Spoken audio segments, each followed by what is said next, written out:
Hey guys, GHAZZY TV here with another Path of Exile video. In this one, we're going to talk about how to make generically farming currency in Path of Exile without having some mega dick, super geared out character, as well as having super mega investments to make currency. So these are strategies that I'll be showing you theoretically in what you can do when you start playing the game and you get into the mapping stage and how you can approach certain things to farm currency. Now, one of the first things you need to do is play effectively, and that is the absolute most important part of playing Path of Exile. If you're sitting AFK in your hideout, you are not making currency. And there's many ways to be effective in your gameplay. It doesn't matter if you're playing 1 hour a day or if you're playing as me several hours per day. Well, an obnoxious amount of unhealthy hours. Anyways, playing effectively is the most crucial aspect of it. So what I'm doing right now, I am making a video, but for the sake of being effective, I'm actually currently farming simulacrums because my build can do this with a bot that can literally just AFK. So I'm doing this whilst I'm showing you guys this video. This is therefore an effective way of both using my time for the video as well as making currency, but we're doing it mainly for experience right now. So playing effectively means a lot of things. One of the most important things of playing effectively is to set up a strategy or have a goal for what you're doing with your game time. And that may be farming a specific strategy or specific things that I'll be going through some examples later. But it could also be that you're just spamming maps for the sake of farming down Conkers, for example, to killing Cirrus. That means you want to prepare a bunch of maps and then you want to go do the map. And once you're done with the map, you want to go out and you start the next map before you go to your stash. And once the portal is... during the time the portal is working on taking away the previous portals and opening up the new ones, that's the time where you're smacking in all the stuff you got in a dump tab or smacking them in with these stash affinities into your stash. And then when the map portals are open, you just rushed into your portals and you do the next map, rinse, repeat that process. Once you get the hang of doing that, you can very effectively do quite a few more maps per hour than you would have when you do the map and go out, taking a long time, sorting your stash out, moving stuffs around, and then popping the map. So that is a very effective way to increase the efficiency of you actually generically mapping. The other part is obviously to have a strategy or goal, and then once you're happy with a strategy or a farming strategy that you want to go for, then you want to adapt to that one and make that farming strategy as efficient as possible. I'll be going through a few important details for this in a bit. The other aspect of making currency and generically making currency is to decide on a farming strategy that you wish to run. And then when you're satisfied with this and have decided that I'm not going to lose my sanity doing this over and over and over and over again, because ultimately this game is an ARPG game, then you can actually start investing to that type of farm to make it as optimal as possible. So examples of this type of farming, I'm going to go through a couple of them and the pros and cons of some of them. I am doing the next two I will be mentioning. The first one is beast farming. Beast farming basically means Einar missions, where we're choosing an atlas in the area that we're going to farm beasts in. My recommendation for this is Leroy Arthane. The reason for Leroy Arthane is because we can get, every time we clear a map area, we can get another mission for Einar, and we also have the beast in areas that are more likely to be of less common varieties. The problem with beasts is that they can be very annoying to sell these beasts, which you put as an orb through Einar in the menagerie, or you can just use them for the sake of crafting things for even more profit if you want to go into crafting. But this video will not talk about neither flipping, auction house playing, or crafting. This will be generically farming currency in this video. So that is what we're doing right now. We're doing some beast farming, and this is recommended to do in a party because everyone gets the beasts.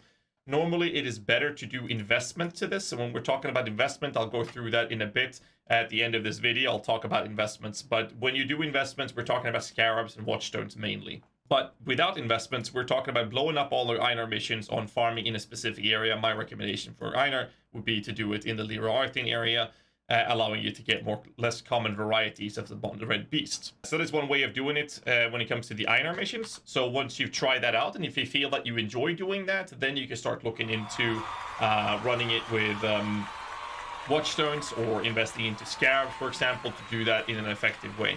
Another version of farming currency is harvest farming. And now harvest farming is very common in the game at the moment. This is a little bit tricky. I have a full-blown video, which I'll link in the descriptions of how to do this. The step of doing that is to have Sana missions, and I usually pop my Sana missions in the Hamlet area because I would consider the Hamlet harvest to be the best harvest notables on the tree. So the problem is that harvest encounters that you get from Sana does not get affected by these tree on the nodes on the tree. The reason I'm doing it in Hamlet is because if you do this for the sake of farming harvest and you encounter a naturally spawned harvest in the map you pop, that will be a very good harvest. So despite that, I'm doing this in Hamlet, and I am then trying to get Sana missions, and the only thing I do is I check if Sana has a harvest. If she doesn't, then I'll check if she has any synthesized maps like the rewritten memories or a cortex. And if it doesn't have any of those, I will sometimes do a map just to go in and kill the boss for the chance of getting an Atlas mission or a master mission, or I will just completely ignore it, finish the boss to get the master mission, and then go out and then pop the next map and do it again. And a little bit side note with this specific approach is that Sana missions, they obviously will run out eventually. There's a couple of different ways to get this. One of the... I'm dying actually because Venge left for some reason. So one of the other approaches is that you would then want to farm Sana missions. And one of the more effective ways to do this is to, again, invest to this. One of these, this profit-making strategy kind of requires you to invest into the Watchstones. So what I do is I run Lex Proxima, and the reason I do Lex Proxima is because we have the Vault of Exile, which gives a mission very quickly. I'm not sure how this is affected by the Watchstones. There's been a lot of speculations around this. And the reason we do this is because we can still get a rather decent harvest naturally spawned from this, thanks to the nodes. But we're using stones in here for upgrading, which I'll talk about later. And this is how I farm Atlas missions for Sana. If I don't do this specifically, then I can basically run other farming strategies till I have a bunch of Sana missions and then go back into the Hamlet, which we're also investing into, which I'll talk about at the end of the video. Another farming strategy is Harbinger farming. This is a very common way to do this, and the recommendations for Harbinger is to actually run it in Voldo's Arrest. And the reason for this is because we get extra Harbingers and we get the reinforcement. Now, this is something you can try out and run by basically buying scarabs or having the infused craft from the harvest stuffs on the map device to get Harbingers guaranteed on every map that you run. And then basically what you do is you farm the Harbingers to get the currency orbs that are, or currency shards that is dropping from the Harbingers to make currency. This is something you can purchase Watchstones for to invest even further to get into the point where you're getting a lot more currency out of this. But again, I would recommend people to do these type of farms without the investment to see if it's something they would feel comfortable doing. And if you are comfortable with running that consistently, that's when you want to look into investing into it if you have the currency or when you have the currency to do so. So basically, the Harbinger farming is a very common way to get generic direct profit from in terms of currency shards and currency. We have another thing, which is the Deli Orb maps. And basically, if you do run 100% Delirium maps, they are usually requiring a lot of investment. We're talking about Fracturing Nemesis mod. We're talking about having a Sextant can't be consumed modifier on it, and then you fracturing these, and all of these are requiring a lot of investment. And I'm going to talk about a strategy you can use that doesn't require this amount of investment to make Deli Orb maps farming very effective. Normally, people go for Burial Chambers or Towers. My recommendation for this current state of the league is to run Burial Chambers. The reason for this is because Burial Chamber is a tier 16 map with 4 stones in it. What you can do is remove 1 stone from every other map area. This means that the only tier 16 map that can drop in your Atlas will be a Burial Chamber map. So every tier 16 will be a Burial Chamber. This helps you sustain the map. And by the spec in Lexajoris, you can actually spec into the Pathological, which means the maps that you find have a 10% chance to already have layers of Delirium, which can be anything from 1 orb up to 5 orbs on them, so some of them can be a bit tough. But normally I would smack 1 or 2 Delirium orbs on the map and then just run it, and then consistently farm that. You don't have to do 100%, it's enough with 1 or 2 Deli Orbs to make this farm a profitable way to farm it. And by specking Pathological, when you do drop your tier 16 maps, a 10th of those maps will already have a Deli Orb, so you don't even have to purchase the cheapest Deli Orb to make this happen. Obviously, you're able to get some Watchstones to increase the efficiency of these things, or you can even put Watchstones to give you Sana missions into the Lexajoris so that you can have a chance of, whilst you're farming this, to get map missions to do Hamlet.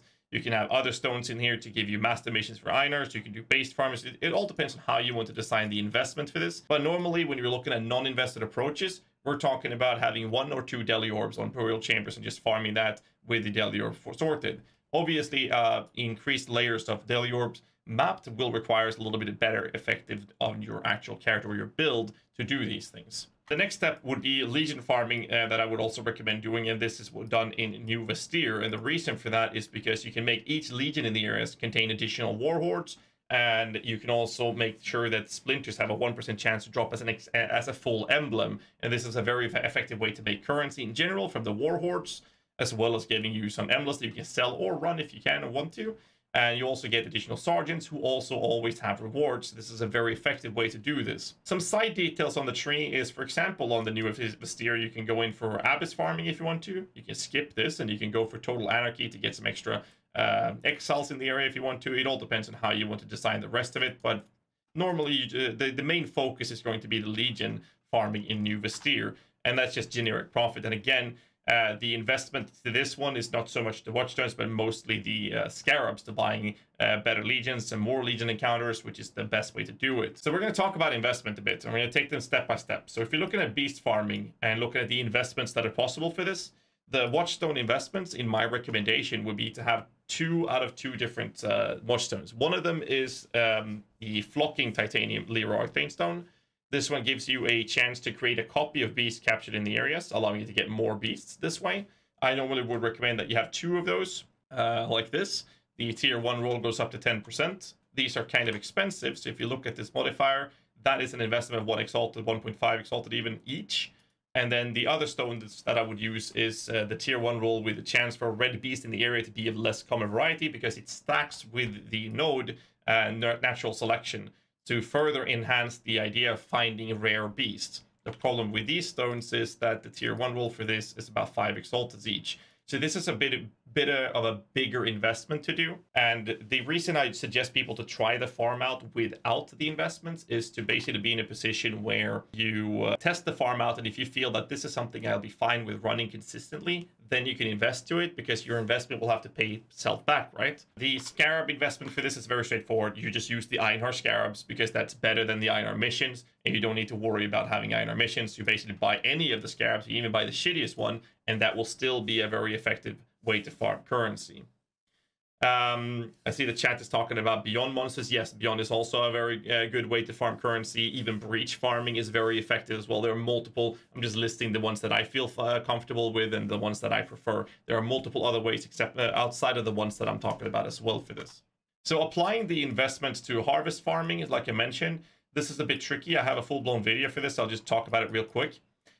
Wherever you decide to farm, when it comes to Sana missions, you want to use stones like this, which is randomly encounter masters in areas have increased chance to be Sana. Master missions from completing maps have increased chance to be Sana, and this scales with the Uncharted Realm with Watchstone's modifiers gets increased. So if you have 4 of these, that's 400%, and the 25% from the Seekers of the Stone means that you have 500% chance, increased chance to have a mission become a Sana, together with the 10% from close allies, allowing you to have a 10% chance to get an additional mission when you complete the map. It gets a very good way to farm specific missions. So for the harvest, I do this in one area, and then the other stones that I'm investing for the sake of farming the actual harvest when I pop Sana is to have stones that gives me Sana missions in the area have an additional map option. This goes very well in hand with the paths not taken from Uncharted Realm, which makes it so that Sana missions have double the number of map options.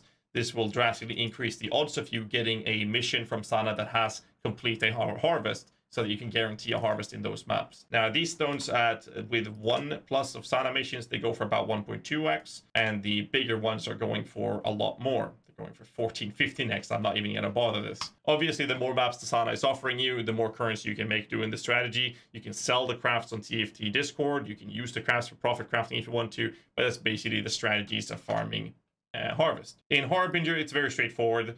Scarabs to get the Harbingers going, and Watchstones, I don't have them right now. Watchstones would basically be in Voldos Rest, where you get the increasement of or rarity or rare currency shards dropping from the Harbingers, to just generically increasing the efficiency of the actual currency that drops from Harbingers.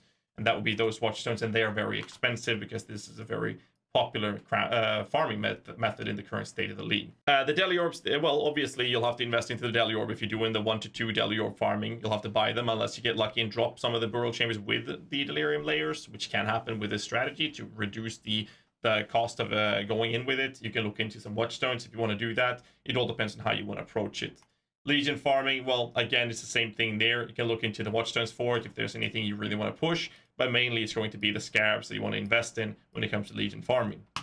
That's basically all I have for you when it comes to generically farming currency in Path of Exile. So just a quick TLDR is play effectively, have a strategy, and have a goal for what you're doing. Don't waste your time when you're doing it. Make sure that you basically run it over and over and over again in an effective manner. And whenever you want to take a break, that's when you sort your stash out, put the stuff up for sale that you want to have a price and whatnot. And make sure that you have decided on a farm strategy that you want to run. And a little bit of a side note on this, whenever I do any of these farms, specifically when it comes to like harvest farming, I'm farming Sana missions.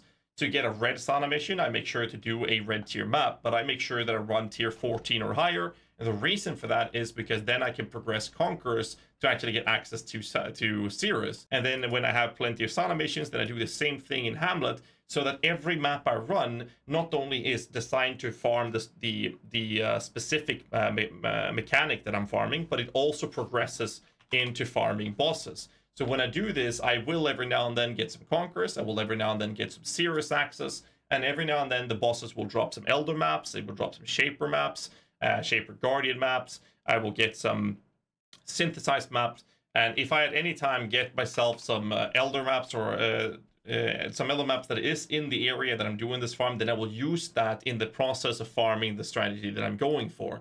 So if you get an Elder Burial Chamber, you can run that, for example, for the Delhi maps. You can get Lero Arthane with the Elder. Then you can do that with the Einar missions, for example. Same thing with Volos for Harbingers, or New Vestir for Legion, Hamlet or Lex Proxima for Harvest, for example. So you just utilize the maps that you get. And when you have plenty of Shaper Guardian maps, I think I have like 20 or 30 right now. Whenever I feel bored and I want to take a break from that, I will just run those maps because they don't proc Cirrus or Conquerors to screw with that approach. They don't take any specific area, so I just run them so I can get access to Elder or Shaper maps. Then I can do those, which gives me access to Uber Elder. So at the same time as you're doing this, you're able to very effectively farm the endgame bosses at the same time by simply choosing to run it in an effective manner. And last but not least, when you're doing this, you're going to be able to progress into the decision of either running the fastest map possible. For example, a good map to run in Hamlet would be Atoll, for example. It's a very generically layout map. I see the Sana, you just go to her, and the boss is always on the right-hand side, on the top side corner. So it's very effective to do that quick and easy. You don't even have to clear the entire map. However, this does not give me access to the invitation, and that is another aspect of this. You can always keep track of your invitation of progress. So if you want to, you can make sure that you run 10 different maps in here, so you can do the invitation. The same thing for the other maps. So if you want to be really picky, you can make sure that you do different maps. So as you're farming your currency strategy that you're doing, or your mechanical farm that you're doing, you're also progressing into invitations, which will give you currency for doing that, as well as giving you Crescent Splinters from Maven Writs, which you either can run for profit or sell for profit. So it's basically all designed to make sure that you have a strategy and goal for what you're doing. That's the TLDR. Make sure you have a perfect strategy for what you're doing, follow that, and stick to that plan, and you'll make a lot of currency very effective. That's basically all I have for you with this video. I have been ignoring and discarding the super heavy investment currency farming, which are usually the meta way of farming currency. These strategies that I've been listing in this video is designed for people that just want to start making currency. They don't have enough currency to start investing into these big juicy ones. This is how you start doing it. And then once you're feeling that you're getting a lot of currency, then you can start investing even further to accelerate the efficiency of your currency making. That's about it. Hope you liked the video. Hope it was useful for any of you, I guess, at least. Make sure you hit me up in the comments below if you have any other farming strategies that I should have mentioned or missed. Hit the like button and subscribe for more content. Until next time, stay safe. Keep rocking.